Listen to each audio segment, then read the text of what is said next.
And we've switched over to the bedroom slide, which the stilts are already put in place and the floor has already been removed. The removing of the floor is very similar, if not exactly the same as the main room you just saw. The wires you see are the wires for the motor. The floor is being lifted up and put into place now.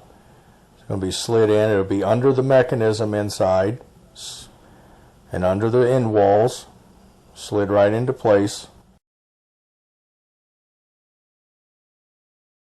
And there are times when it just doesn't want to slide into place. So then you get a block of wood and a mallet, and the floor will slide right up into the where it's supposed to be.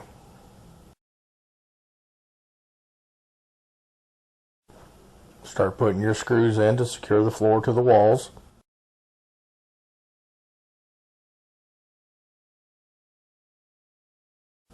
And now you can secure the floor completely across and down the back every 6 to 9 inches.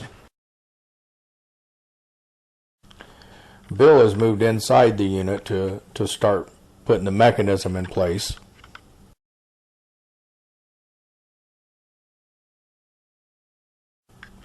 And now he's back outside the unit to help finish securing the floor. Once again, the screws are every 6 to 9 inches. They are a 3-inch screw, 2/3 thread. And we're inside the unit drilling out the holes. There will be 4 of them.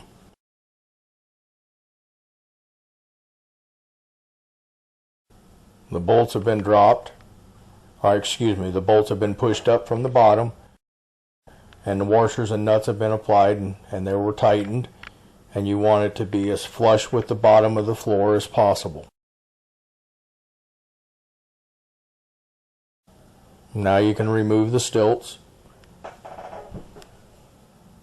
and get them out of your way.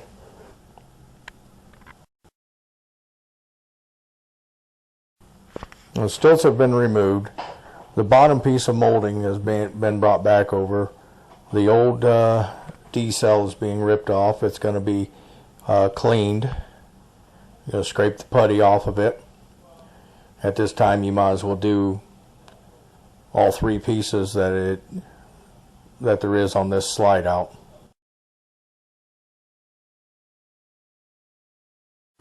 He's cleaning it after he scraped the first putty off of it. This is alcohol and dentured alcohol that we use in the shop. And now he's trying to wipe off everything. It helps break up the putty. And he's going to try and scrape off the rest of it that the alcohol has helped break up. He's going to spray it again with alcohol and wipe off the residue and the rest of the putty tape, or as much of it as possible. Now you can clean the two-sided tape off of the vertical pieces of molding on the outside of the room, and get the excess caulking taken care of with the alcohol. And once again, that's just alcohol we use to help clean off the residue.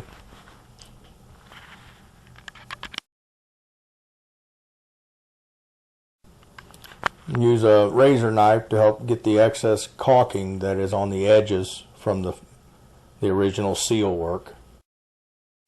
And then he'll scrape down the side with this to remove the caulking that was on top of the ring. Now we're applying the putty tape to the ring, the bottom piece of the ring, or the extrusion for the bottom of the slide out. He'll pull the paper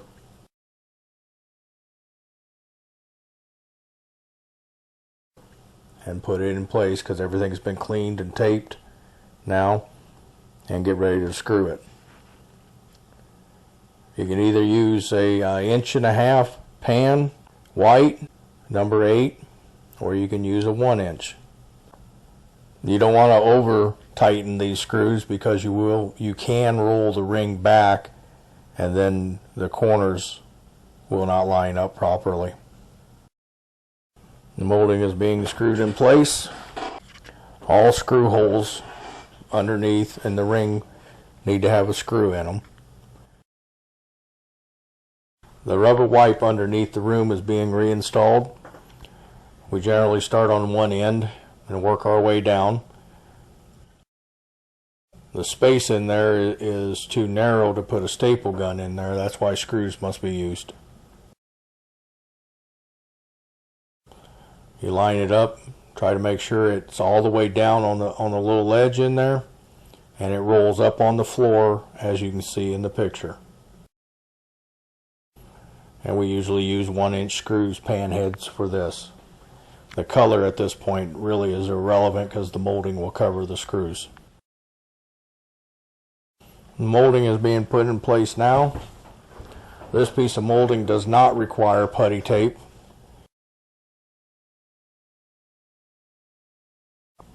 We're getting the rubber down in place. The rubber wipe is down in place to the bottom so that all the screws going through the molding will penetrate the rubber too.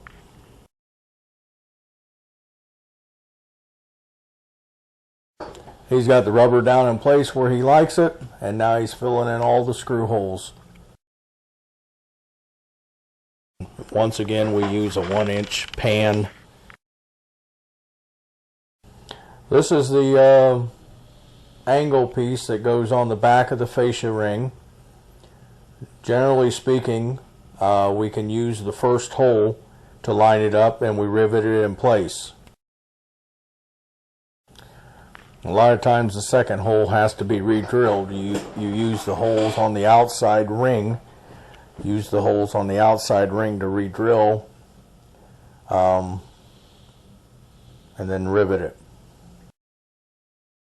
The plastic covers that you took off earlier are being cleaned now.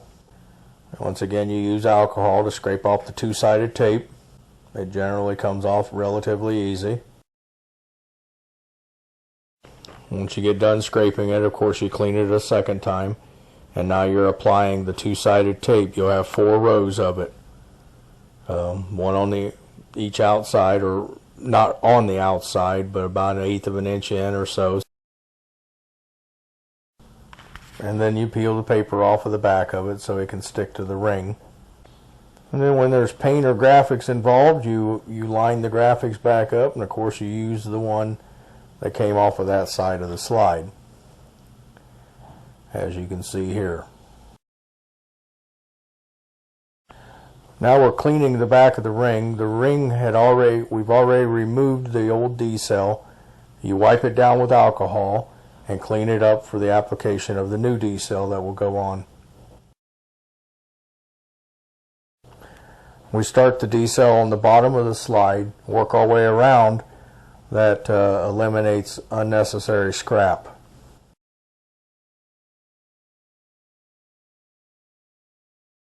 Do not stretch the rubber going around the corners. Place it and turn. Stretching it will cause it to come loose in the future.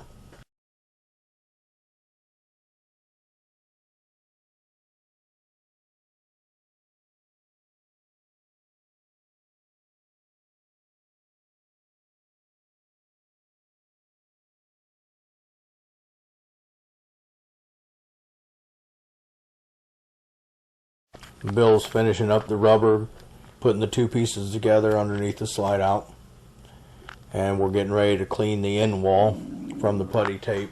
Be wiped down with alcohol to allow good adhesion from the new putty tape on the piece of molding. Pull the paper off the back of the putty tape once you've placed it on the piece of molding. And if you're using inserted molding, there's a long leg and a short leg sided to the molding. The long leg goes down If you're using non-inserted molding, you also have a little longer leg on one side.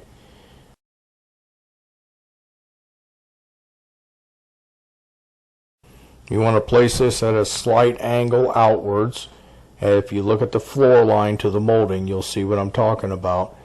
That allows the water, when it runs down the end wall of the slide out, to run out and not in.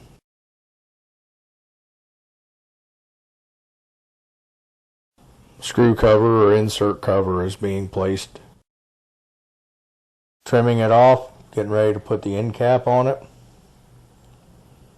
As you can see, the screw cover is all the way out to the outside edge of the molding. The end cap will be placed over that with the screw hole on top of the screw cover. A screw runs through the end cap, through the screw cover into the molding. That helps keep your screw cover from shrinking in weather change. We hope you found this video helpful. Thank you for joining us.